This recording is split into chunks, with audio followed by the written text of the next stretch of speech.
African Americans hurdle barriers to practice medicine by studying in other countries, creating schools, and building hospitals of their own. Fresh off the heels of the civil rights movement, just 2% of practicing doctors were Black. And while that number has more than doubled, acceptance rates of Black applicants into med school are on the decline. DEI programs have been under a microscope since state laws and President Trump's executive orders labeled them as discriminatory. So what's the future of DEI in higher education? There is actual research out there that shows that when you are cared for people that look like you, your outcome is better. Racism and discrimination affect American life finds that minorities in this country expect to face discrimination when they seek health care.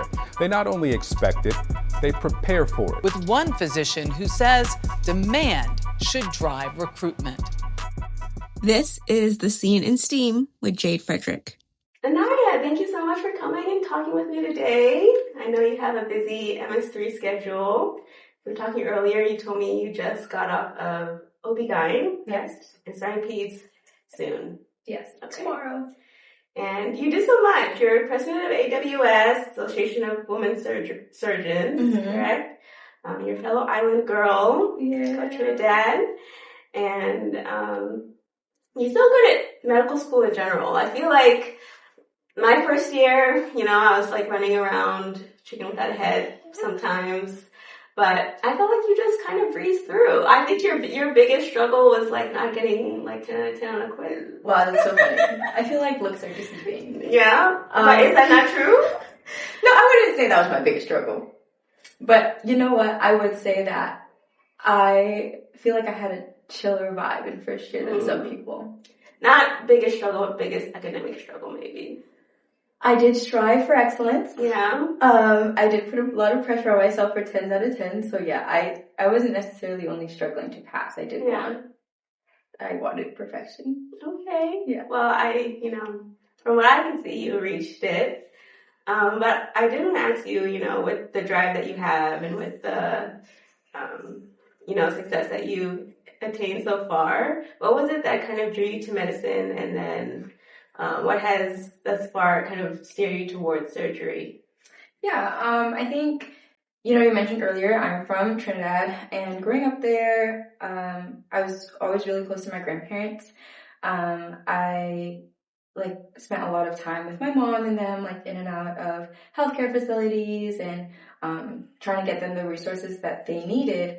But coming from a family where there were no healthcare professionals, there's a lot of medical illiteracy. And it's not because anyone is less intelligent. It's because medicine is a completely different language. Yeah. It's a completely different world. And I think it really gives you an insight when you are part of that culture. And I noticed that within my family, that was something that was lacking. But on a broader scale, when I moved to America and even back home, there's a lack of representation in medicine. And something that's really important to me is seeing myself in the services that I receive. And that's not something that was always readily available. And so with these things kind of in mind, as I moved through high school and college, and I was doing research, I got really into healthcare discrepancies, specifically in the cardiovascular realm. And so I did a lot of research on that.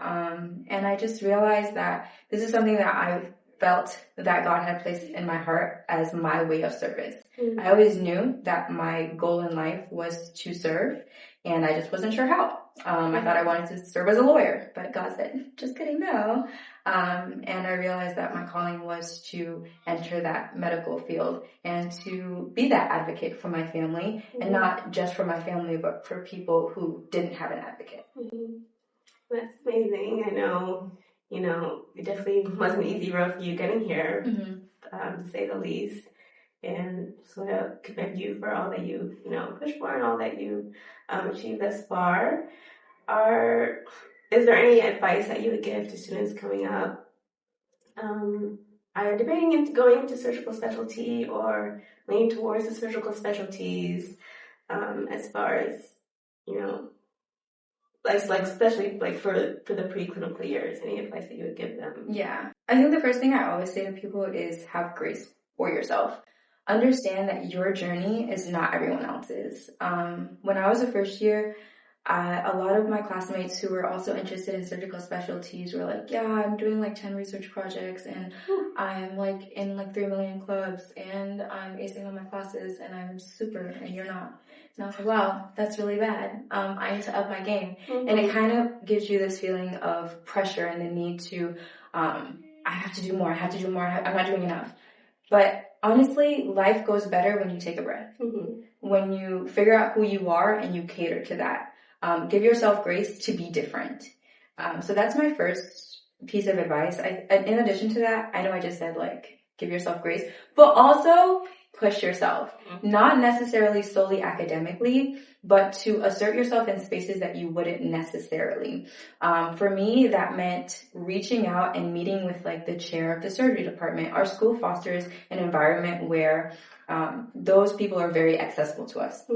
So sending an email, hey, I'm interested in surgery. I don't know where to start. Yeah. And not only does that give you the resources that you need, it really fosters mentorship and relationships that can take you farther than a publication can. The next thing I would say is get involved. There's clubs. There's research. I do research. I enjoy some of my research, but I'm not like a research girly. But yeah, get your foot in the door with research. Do stuff that interests you, but get involved in clubs. I joined AWS when I was a first year. I started off as the MS1 rep. And that really allowed me to have that mentorship with med students who were older than me that went down that path. Also with attendings and residents who were there to share their experiences. But the last point that this is something that I learned from not doing it is expand your horizons. While you may be interested in surgery now, you don't know what third year holds for you. You don't know if you're going to change your mind. So don't go down this one track pathway of surgery, that's all. Allow yourself to be open. See what other clubs have to offer. Psych clubs, they have great programs. Go to them. Learn. Connect. Because maybe you'll get to third year and maybe you'll be like, surgery is cool, but I want something else. I'm being called to something else. So keep your doors open. Yeah, I think that's great advice. I think you did the right thing in kind of immersing yourself into the surgery world quickly or early.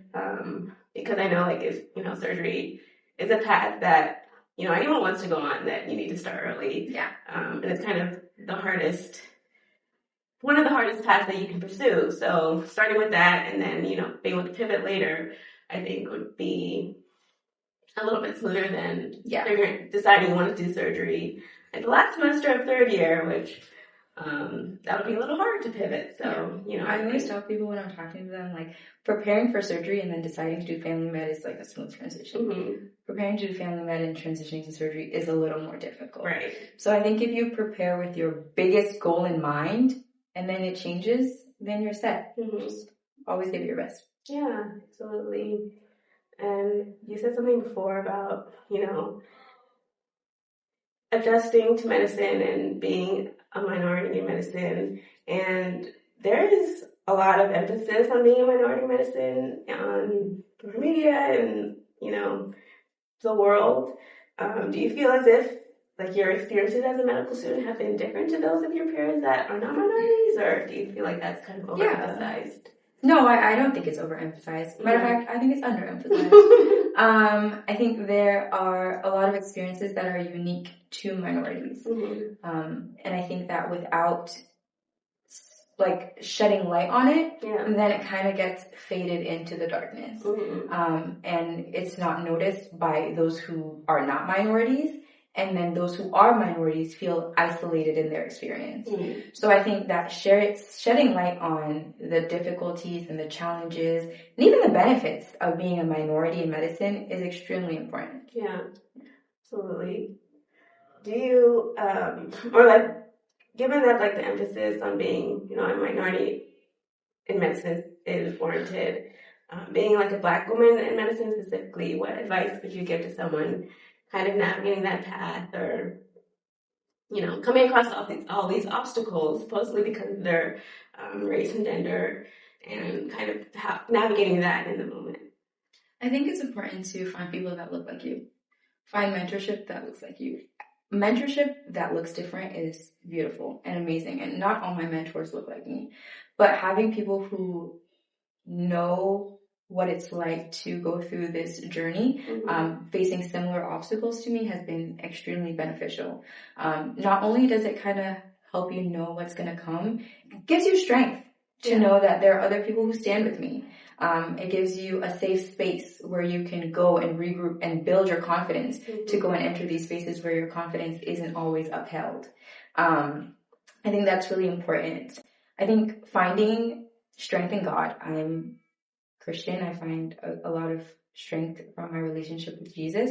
And I think going to your place of strength and making sure that you feel empowered when you leave that space is very important. Knowing that what you are moving towards is bigger than you also provides a lot of strength moving forward. So I would say making sure that you find mentorship and find solace in the things that you know are important to you is a good place to start. Yeah, absolutely. I agree. And, you mentioned just, sending emails earlier, and obviously you may have to reach out to find mentors, but I would say, you really don't know until you ask. Yeah. And, there are people willing, there are, mentors all over, but sometimes they just don't know who needs the help. So, yeah. And I just gotta put yourself out there. Not everyone's gonna be nice about it. I've had people not be nice about it. Yeah. But you learn, and you adjust, and you realize that that's because they weren't meant for you. That's not what God had in store. And there's someone with just as much knowledge and a lot more encouragement. Yeah. And I think the people who are meant to mentor you will be drawn to you as well. Yes, I agree. Yeah. Well, thank you so much for talking with me today, Anaya. Yeah, thank you for having me. And your insight. I think, you have so much knowledge and so many experiences that have made you such a strong medical student, made you such a strong future physician, and I know people will learn from you and continue to benefit from you and your experiences.